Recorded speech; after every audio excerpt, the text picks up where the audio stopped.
Bonjour à tous et à toutes, j'espère que vous allez bien.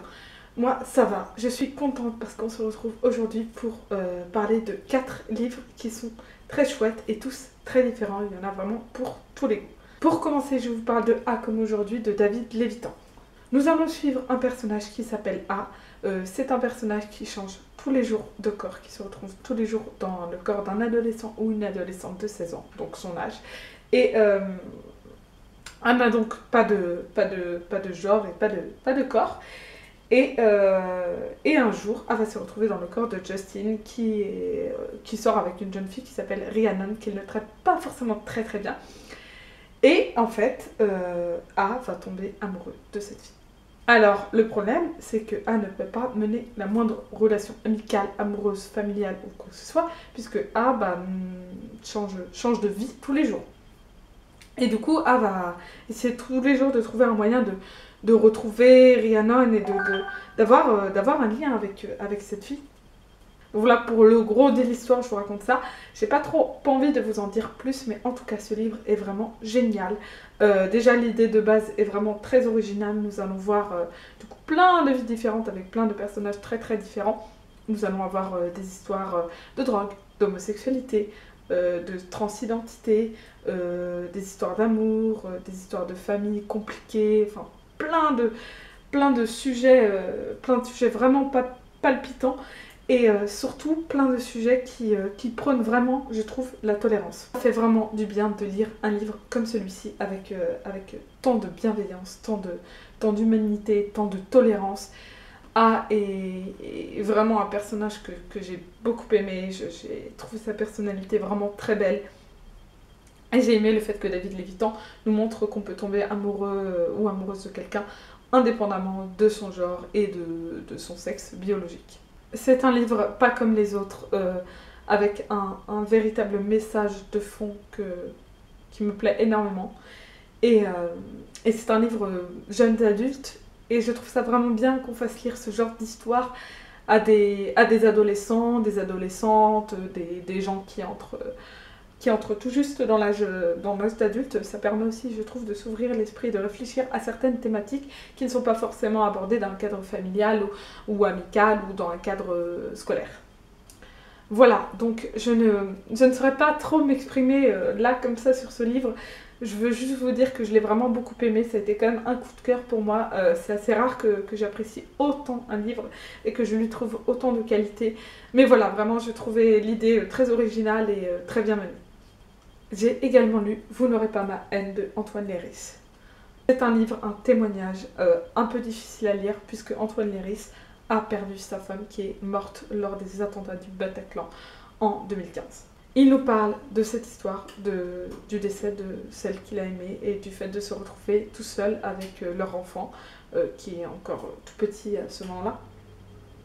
Et ce que j'ai vraiment bien aimé dans ce témoignage, c'est qu'en fait Antoine Léris n'a pas mis en avant le terrorisme et les attentats, il a mis en avant sa propre expérience, sa propre histoire et comment lui ressentait les choses vis-à-vis de cette perte immense et ce chagrin immense qu'il ressentait. Il nous raconte des petites anecdotes de leur vie, que ce soit avant ou maintenant qu'il doit faire seul, et à aucun moment il ne prône la haine envers les terroristes. Voilà, vous n'aurez pas ma haine, ça veut tout dire. Il ne veut pas leur accorder plus d'importance, entre guillemets, j'ai envie de dire. Et c'est un message que j'ai trouvé très fort, très courageux, parce que je pense que c'est pas facile quand on se retrouve face à une situation pareille, quand on a perdu quelqu'un de très proche à cause de terroristes, de se dire qu'on ne va pas les haïr et qu'on va passer au-delà de cette colère, de cette haine, de cette rage qui pourrait nous envahir. Bien évidemment, j'ai pleuré parce que voilà, ce sont des choses tristes, des histoires tristes. Et j'ai trouvé ce livre très beau, j'ai trouvé que l'auteur écrivait vraiment très bien, qu'il avait vraiment une très belle plume, qui nous montrait tout l'amour qu'il éprouvait pour sa femme qui est décédée. C'est le premier livre de l'auteur et vraiment je salue son talent d'écriture, je l'ai trouvé vraiment très bien. J'espère qu'il aura l'occasion d'écrire sur d'autres sujets qui seront moins difficiles pour lui. En tout cas, j'ai bien aimé sa plume Et j'ai trouvé qu'il avait trouvé de bons mots pour décrire sa douleur que je ne peux même pas imaginer. J'ai également lu le nouveau David Vann, qui est L'obscure clarté de l'air. Cette fois, David Vann a pris un chemin complètement différent puisqu'il se base sur la mythologie avec le mythe de Médée. Médée, c'est l'histoire de cette femme qui est pleine de rage, pleine de colère, pleine d'amour pour Jason, pour qui elle est prête à tout, elle est prête à sacrifier les siens, elle est prête à tuer son frère et à trahir son père, ce qu'elle va faire d'ailleurs pour cet homme qui ensuite va la trahir. Je n'ai pas lu le Médée d'Euripide, j'ai lu celui d'Anouilh, je vous en avais parlé il y a quelques temps dans une vidéo. Et du coup, David Vann a réécrit ce mythe de façon plus moderne, mais en se basant quand même pas à notre époque, puisque l'histoire se situe il y a 3250 ans. J'ai trouvé que ça allait beaucoup plus loin que la pièce d'Anouilh que j'ai pu lire, puisque bah, évidemment il y a plus de pages. J'ai pu en apprendre beaucoup plus sur Médée, sur son histoire et sur ce qu'elle avait fait, et c'est sur ses motivations, je dirais, à agir ainsi. Et j'ai trouvé ça vraiment très intéressant. Je trouve que l'auteur a vraiment bien réussi ce travail qui est quand même immense avec de gros travail de recherche, de réflexion pour pouvoir écrire un mythe comme celui-ci. Il est un peu moins abordable que les autres livres de David Vann.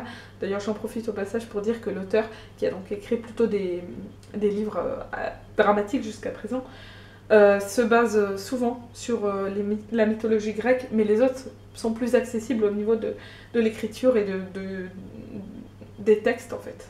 Mais là, l'écriture, la plume est vraiment superbe. J'ai adoré, c'est vraiment ce qui a fait la force de ce livre, que je n'aurais sans doute pas lu si c'était pas mon auteur préféré qui l'avait écrit. Mais voilà, j'ai trouvé que sa plume avait vraiment fait la force de cette réécriture. J'ai trouvé la plume absolument magnifique. Si vous avez envie de découvrir ce mythe, vraiment n'hésitez pas. Comme je le disais, c'est un peu moins abordable, mais franchement, même si vous ne connaissez rien à l'histoire de Médée, il n'y a pas de problème. Moi, je ne connaissais pas du tout avant de lire la pièce de théâtre de Médée. Je connaissais juste deux noms et ça s'arrêtait là. Donc, il n'y a aucun problème si vous ne connaissez pas.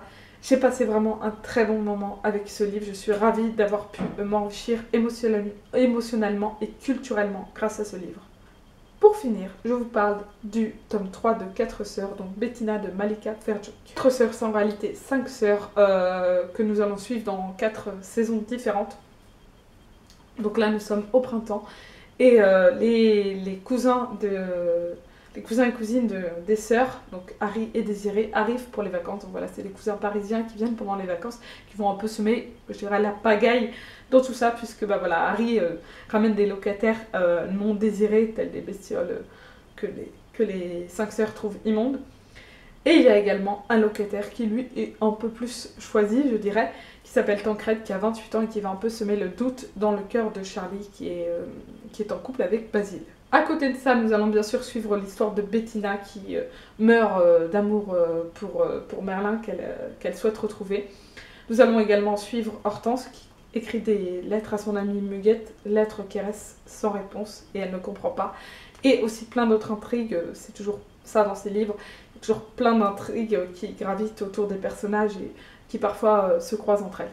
J'avais un peu moins aimé le second tome et je dois dire que ce troisième rehausse vraiment le tout parce que c'est vraiment un tome qui était très prenant. Je l'ai lu en genre une journée, enfin sur 2 jours, mais vraiment en très peu de temps. J'étais vraiment bien dedans et j'ai trouvé le truc un peu plus mature, plus émouvant aussi. Parce qu'il y a des choses, notamment vers la fin, 2 éléments qui m'ont fait pleurer à plusieurs reprises, qui sont émouvants, quoi, tout simplement. Je vais pas vous en dire plus pour pas vous spoiler, mais voilà, des passages quand même un peu difficiles. Et à côté de ça, il y a toujours énormément d'humour, et c'est ça que j'aime beaucoup. Harry et Désirée en rajoutent vraiment, rendent vraiment le livre encore plus amusant, encore plus drôle, avec leurs actions et leurs gestes et leurs paroles qui sont très amusants.